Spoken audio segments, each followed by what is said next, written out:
So thank you everyone for joining us for the first celebration, BanterSTEM, first celebration of UK Black History Month. Today we're going to be taking a look at Black history, Black present, Black future. My name is Clive Sower and I'm here with my co-host Ali Saad. Ali, do you want to just let the people know what we're going to be running through today? Absolutely. Hey, everybody. Thanks for joining. So, what we're going to do is we're going to recap on some Black historical figures from the UK who we feel like are of particular interest or have inspired us in some way.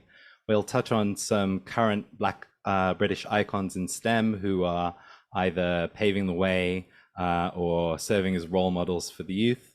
And then we'll potentially head on into a discussion of how we can approach the issue of inequity going forward.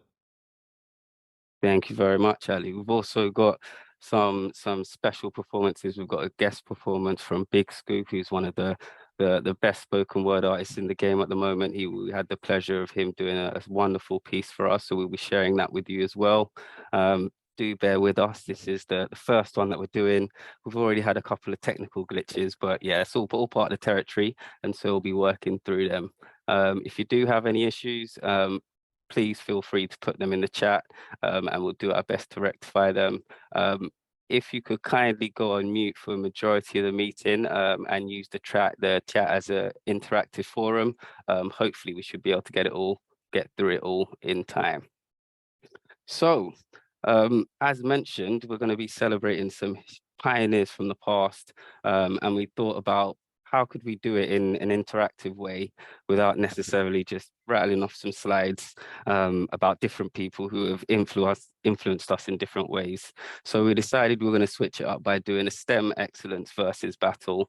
And yeah, before anyone gets any ideas about hearing me sing, yeah, you won't catch me doing any Beanie Man impressions here or for that. Yeah, we're going to be comparing some STEM excellence pioneers from the past, present, and future.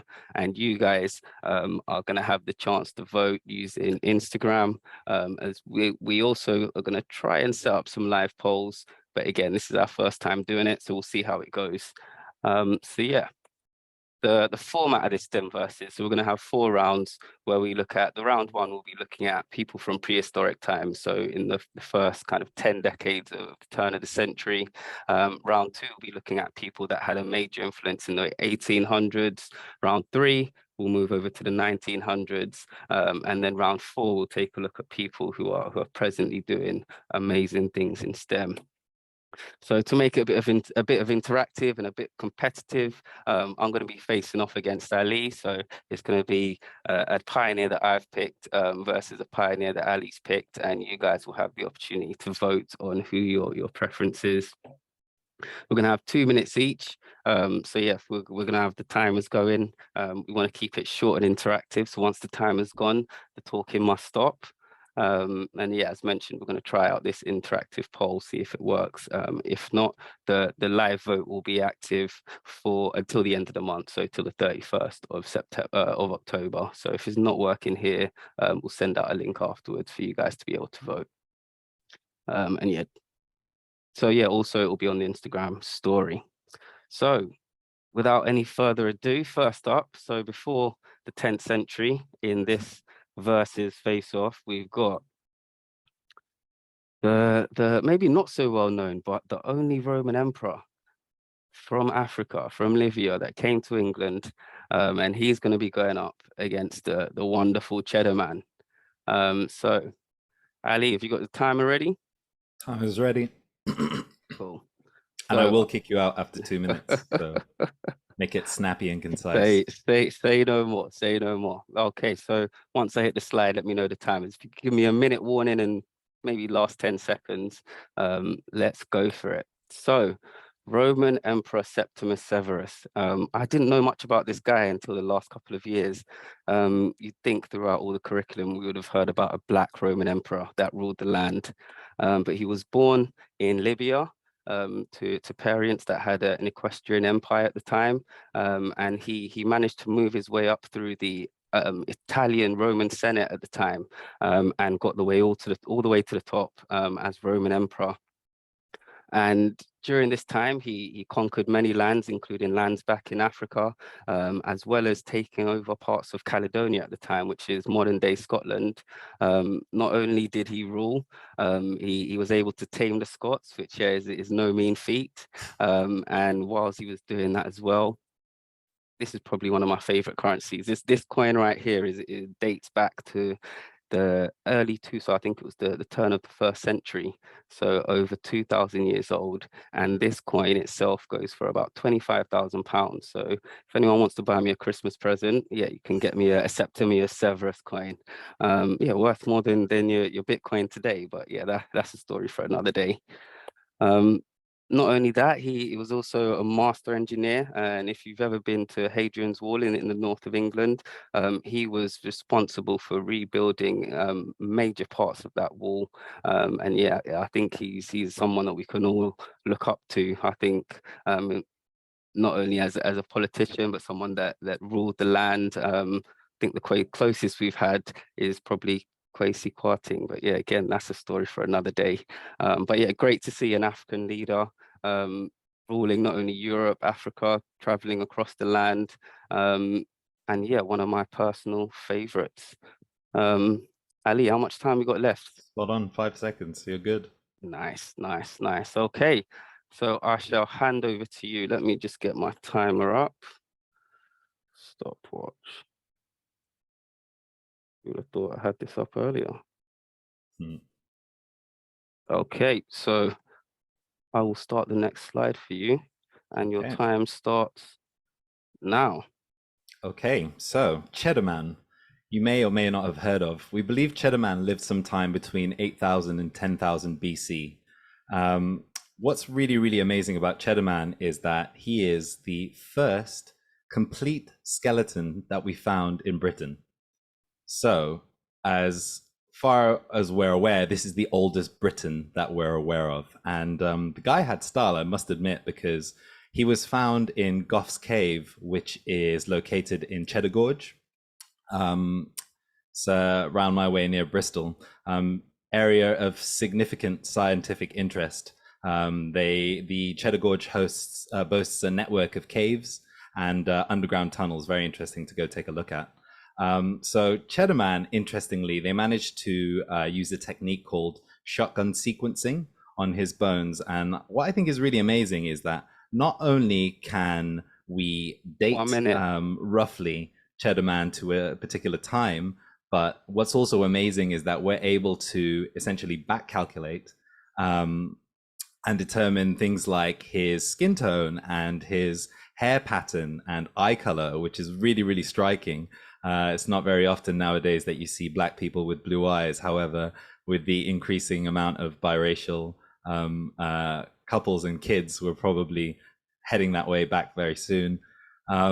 So Cheddar Man, what it is for me is it makes me think, what does it actually mean to be British? Because, you know, if we can find that 10,000 years ago, there were Black people living in Europe, not only in Britain, by the way, they were across Europe, and there's been a number of fossils found that validate this. 10 seconds. It just makes me think that nationalism and any attachment that we have to the UK is a bit of a myth, because technically we're all immigrants. Wow, perfectly on time. And yeah, I do like Cheddar Man as well. Great name as well. I know, funny enough, interesting fact, he was actually lactose intolerant because yeah, people weren't eating cheese or milk by then. So yeah, ironic name, Cheddar Man, that. So I'm gonna launch the first poll.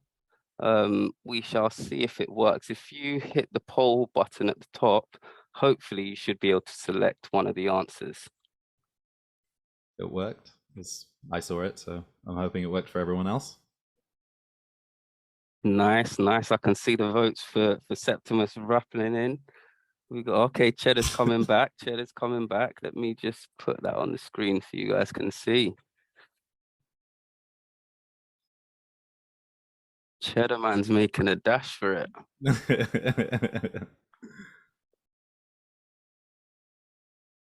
Okay, I think that was a pretty cool first round. So we shall move on.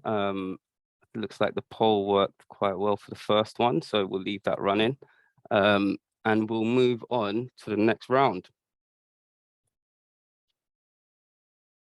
So round two, we have one of my personal favorites, Mary Jane Seacole, and she is going up against one, probably the lesser known, but very well impactful as well, Mr. John Edmonstone. And so I think you're up first for this one, Ali. Oh, okay. So I will set my timer and you can begin now. Okay, John Edmonstone. This is someone who I've been reading about quite a bit recently. He was born into slavery in British Guiana. He was owned by a guy called Charles Edmonstone, who was a Scottish guy, hence John's last name. Unfortunately, his real name remains unknown. And I guess I'll start by just saying that John Edmonstone is actually famous. If you didn't already know, his work and his travels are well documented in the book Wanderings in South America by Charles Waterton, who ended up being a good friend of John Edmonstone's. They used to travel into the rainforest, and Charles taught John everything he knew about taxidermy, which, if you don't know what that is, it's a technique for preserving animals. So John moved to Edinburgh from British Guiana. He went back with his master, and because Scotland had basically they banned slavery, so John was free just by default from arriving there. Ended up teaching at the University of Edinburgh.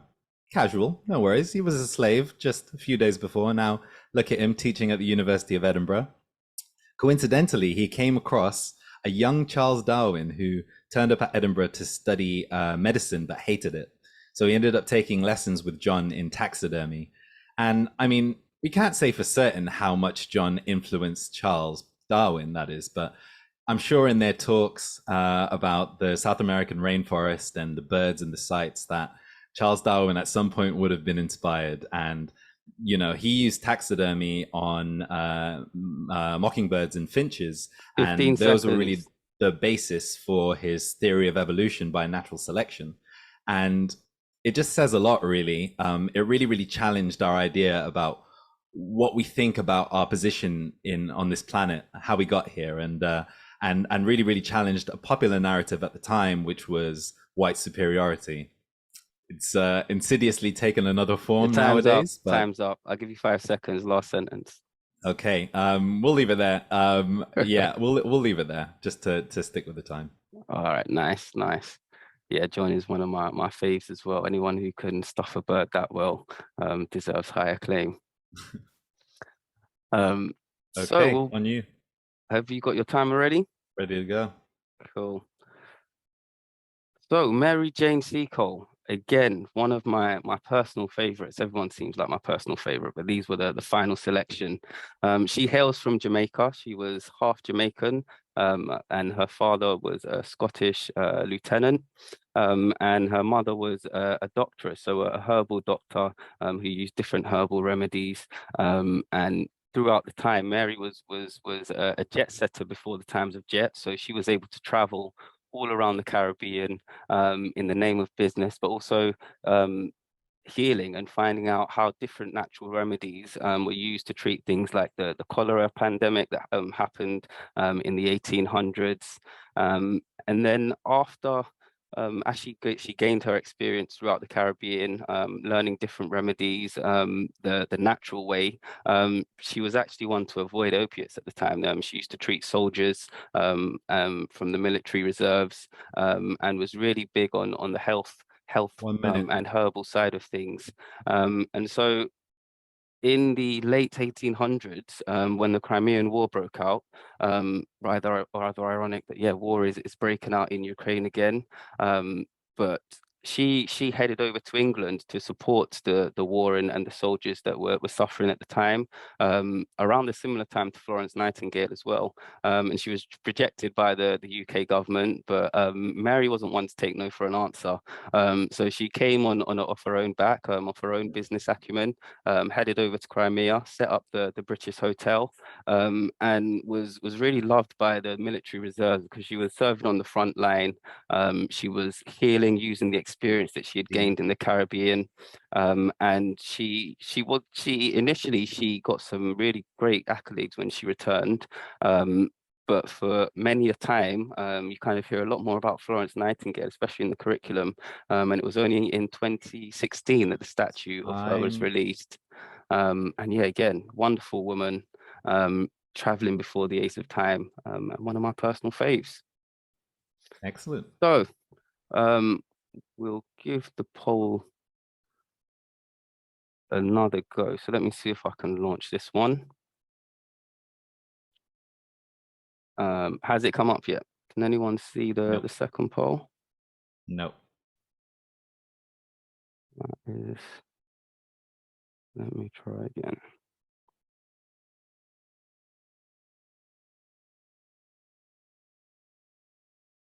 Okay, so the poll tab has crashed. It's all right. Let's just keep it moving, and people can pitch their votes. So either on actually, Insta, we can send it out. you can put your preference in the chat. I think there you go. we can save the chat. Yeah, just put Mary Jane Seacole in the chat just to confirm that that's your preference, and we'll take it from there. So let's go on to the next round, and we are heading over to the 1900s. And so we have Chayo Nubra up against Maggie Aderin Pocock. And so I think I'm going up first for this one, Ali. Okay, yeah, timer is ready to go when you are. So in all honesty, we had to make some changes to the slides this morning. And so I changed to this wonderful lady this morning, but I found out some amazing facts about her. She hails from Newcastle. Father Nigerian and mother from England. I think in the early years they moved back to Nigeria but had to come back due to the Biafran Civil War. And so they came back to England. And she said she was always inspired by going to the Science Museum and looking at the boats. This boat in particular is the Turbiner. So I think it was the fastest steamboat at the time. Newcastle was a really big industrial area, and she felt like she was always inspired by these boats to go into engineering and the sciences. She also joined the anti-apartheid movement, was a big activist and part of the national executive. And from there, she went on to work in tech. She was actually one of the worked on one of the teams that developed one of the first PCB chips that was able to basically switchboard calls. So previously, you'd have the man on the left switching over the line so you could talk to people. She created a chip that allowed it to happen within seconds and without the manual intervention. So that was a great piece of innovation. She was also head of Ofcom. I think, yeah, everyone knows about Ofcom. You always hear about the reports going there. And I think to have someone that looks like us at the helm is really important. So I think that was a really vital role. And she's been there I think she was there for about 5 years. And most recently, I think over the last 10 years, she's been an MP and current shadow minister for business, energy and industrial strategy. And I think in the STEM industries, that's a really important area. Again, the representation, people that look like us and sound like us in innovating and aspiring, really key in STEM. And I think that's my time. So I shall hand over to you, Ali. Excellent. Big up Chi, by the way. She's amazing. Yeah, I fully agree. So over to you, Ali, and your time starts now. Okay, here we have Dr. Margaret Aderin Pocock, and this is actually her government ID, Dr. Maggie Aderin Pocock, MBE. She received an MBE in 2017 for excellent services in STEM. And you can see one of her titles, she was one of the commissioners on the Commission on Race and Ethnic Disparities. They produced a report recently, arguably controversial, but you should check it out. So Maggie is a space scientist, and she's also got a PhD in mechanical engineering, casual, but her real love is designing telescopes. Sort of similar to Chi. She's a bit of a techie, has previously designed landmine detection systems and advanced missile warning systems, but she designed a spectrograph, which is in this Genesis telescope in Chile. And you can see an image that's taken from there. This is the Laguna Nebula, just absolutely stunning. So another really, really great thing about Maggie is that she is actually a co-presenter on the BBC's Sky at Night documentary, which is the longest running science program ever. No big deal.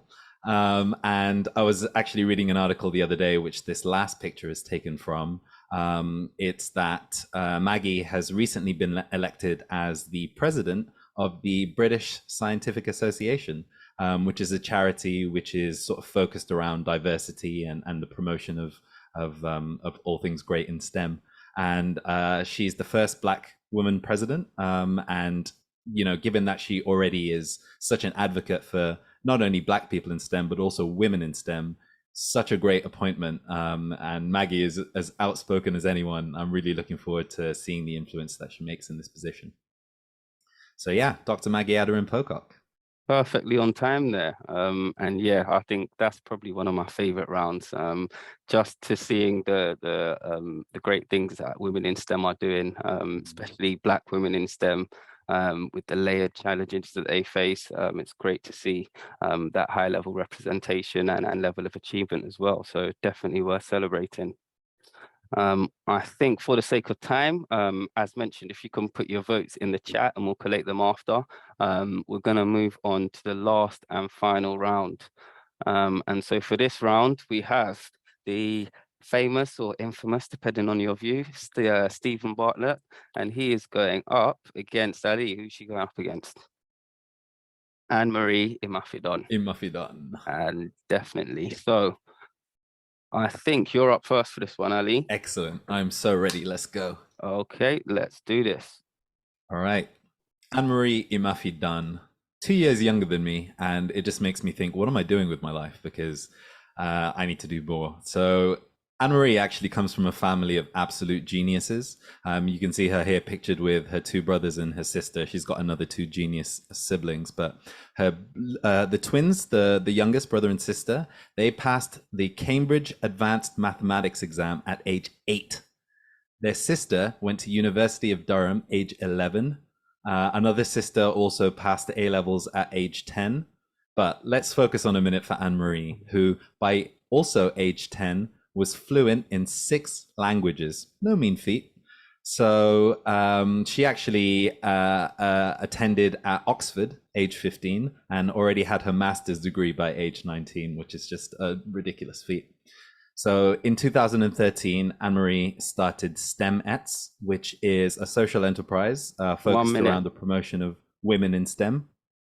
So it targets particularly 5 to 25-year-olds, which is great because, you know, we work in the area of students who are going to university, and by that time they've already made their choice up about subject. So great to see that work is being done for the youth. And she recently authored this book here, which is called She's in Control, which is all about bringing women back into tech. And I say back into because Black women particularly already have a rich history in tech. You may have heard of the book or the film Hidden Figures. I won't go into that now, but something to check out. And yeah, on the sly, Anne-Marie also happens to be the co-host of Countdown, where she was appointed this year to replace Rachel Riley, who went on maternity leave. And who better than child prodigy Anne-Marie Imafidon, putting the Don in Imafidon. And that is your time up. But yeah, I think right on time. Imafidon is definitely one of my faves. And again, seeing that representation on TV always helps when you can see people that look like you doing great things. Absolutely. Absolutely. You can't be what you can't see. That is right. So I think this is the last round, last half. And yeah, quite an interesting way to go out with one of my personal faves. Have you got the timer ready, Ali? Ready to go when you are. Cool. So we have Steve Bartlett again.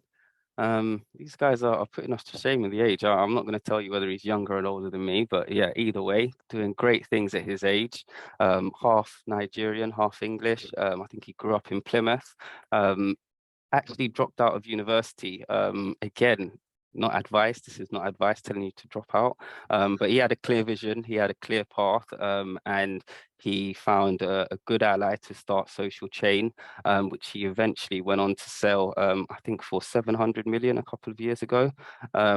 Not too shabby for under 30s. I think also more recently he started what is now the #1 podcast on Apple, Spotify. Hopefully you've heard some snippets of it, but basically it interviews different CEOs across the industries, really in-depth interviews, getting to the nitty-gritty of what makes these CEOs work, and always great to see that representation and some eye-opening interviews as well. Covers so many different genres. Also, in terms of that representation, he was the youngest and first Black person to be on Dragon's Den. And yeah, Dragon's Den has always been one of my personal favorites. I think even when I was younger, it was one of the few programs that I could watch on telly, and I had the full approval from my parents because I was getting something from it. And again, seeing someone turn up as they are in a t-shirt, in a chain, going through these different 30 business seconds. strategies is always powerful and insightful. He's also got some brand awareness around Ecology, which is a brand where you can basically offset your your carbon footprint by buying trees and other eco-friendly products. And yeah, great to see that kind of sustainability awareness as well. And yeah, as mentioned, once you get ticked off for that Forbes 30 under 30, always shows that you're on the right path. And I think yeah, seeing people do it at this young age is not only aspiring for the next generation, but also for the ones to come as well. Excellent. Steve Bartlett, I've been listening to his podcast for quite a while, and yeah, so many tips in there. Really recommend that you check that out. So I think that brings us to the end of the versus battle. And I think, yeah, apart from some minor techs on the poll, I think it went quite well. I think it did. Ali, Yeah. I'm gonna transition. I'm just gonna bring up the video. So I'm gonna stop sharing my screen and bring up the special piece from Scoop. Hopefully the audio is Okay. gonna play. Do you want to Excellent. just give some insight into the thought process behind that whilst I go through it? Absolutely. Cool. Thanks everyone, by the way, for the participation. Really appreciate it. Makes it more exciting.